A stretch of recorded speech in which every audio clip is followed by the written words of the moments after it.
I'm going to try and speak to you about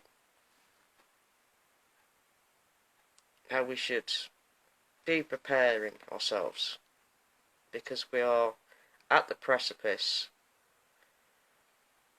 of the new kingdom,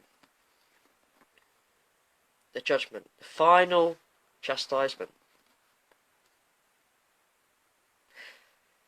You've seen the armies of heaven,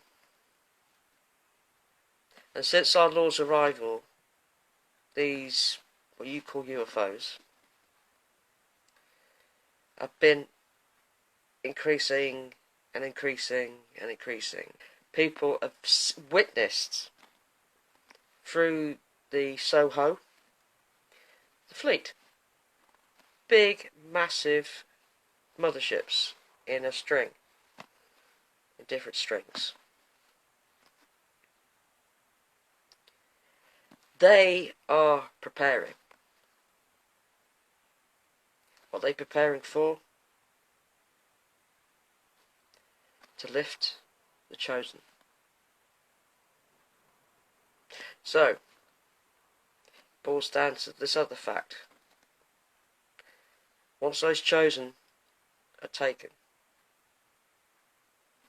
final chastisements occur. That is when Babylon will fall. We are already witnessing Nemesis, the second son, which has been caught on, I think it's about 4 or 5 different videos. Scotland or Lancashire, Lancashire. You've got Australia. You've got America. You've got other different countries that have brought forward these videos showing the second sun at night time, right next to the moon. Right next to the moon.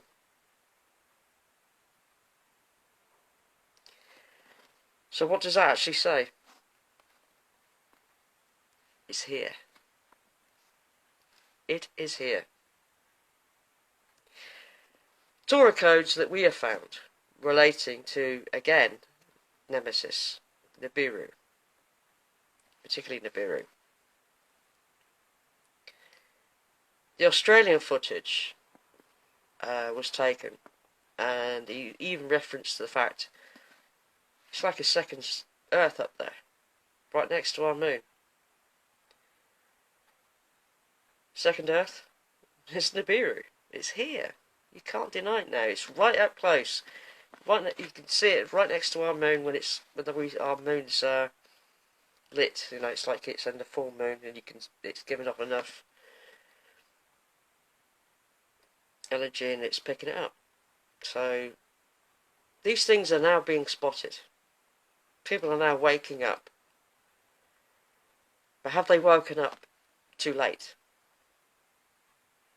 Maybe. We'll see. But yes, it is here. And yes, it's been withheld from you for a long time. But it's here. And everything that has been written in Revelations is unfolding. Prophecies unfolding. The Jews themselves, that practice of Judaism, will only go for the first book, those first few chapters of the Old Testament. That they deny the second part. Why did they deny the second part? Because they don't really want to admit to the fact that they killed their own Messiah. They murdered their own Messiah. And if they accept that last bit, that New Testament, which the Christians do, they would have to accept that they murdered an innocent rabbi. And yet, it's in the second that's most important, because that runs up to today. That brings us up. It talks about a rabbi who was the Messiah, whether they believe it or not.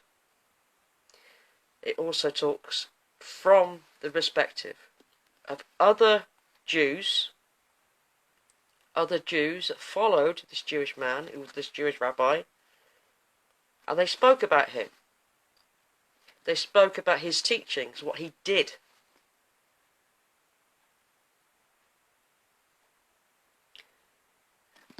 But not only that, they were also preparing for now, telling us how we can go about getting ready for the judgment.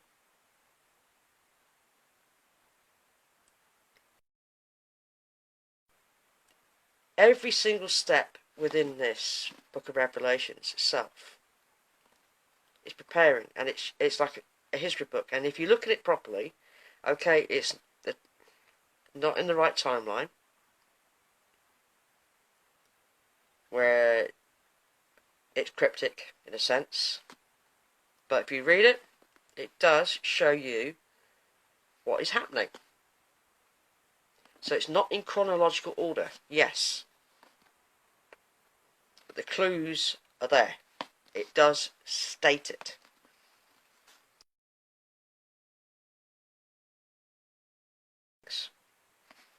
Certain things that will happen. It's written in the Holy Bible. So, what do I mean? Well, a lot of people just won't look at what's around them. How many times have I turned around and said to somebody and started to talk to them about the Lord returning? Or to say, have you spotted this and have you spotted that? And, I'm talking about certain prophecies that I've seen and certain events that have happened in the world. And, no, they'd rather know what's on TV, or what's going off down the local pub, or what their friends are doing, what's happened on a certain programme. Because they're more involved in that, they're more wrapped up in that, they're blinkered to that. And that is Satan's trick. He's trying to make sure that you miss out on it, that you're not prepared. The thing is, you need to be prepared. You should have been prepared a long time ago if you read the Bible and you followed the correct path. If you had it in your heart.